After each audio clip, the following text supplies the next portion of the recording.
First, we've heard that we're rushing into this, and as the gentleman from Rockcastle said, we're going to be about the 24th, 25th state to do this. But I just want everyone to understand that hasn't been here for that long, that this is the way the process works with the legislation opposed by certain groups, and that is scare tactics. They first came last year saying we're going to kill jobs. Then they came and they said, well, it wasn't safe. And now they've changed it to include children because these issues before that have not been proven correct. So they're going to continue to move the goalpost on us.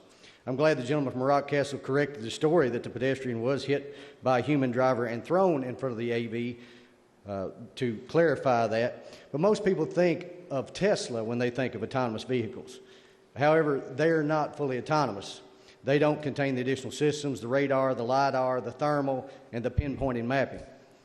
When we were out in San Diego, when I went out to visit and tour these facilities, we got to hear some of the stories about the crash data that was reported there.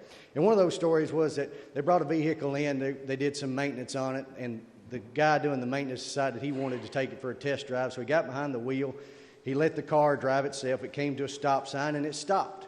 And it just sat there, it didn't move, and he thought, well, I'm going to have to take control of the vehicle and pull out.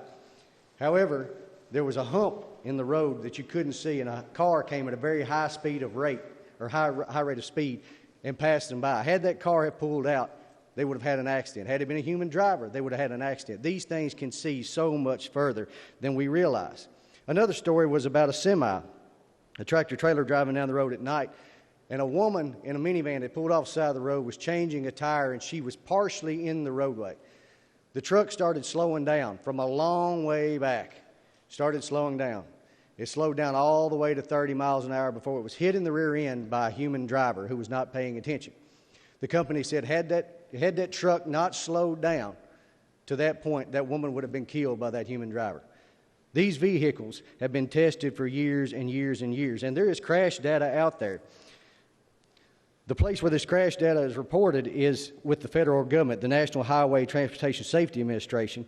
They have called the Standing General Order, which requires logging the crash report of these vehicles.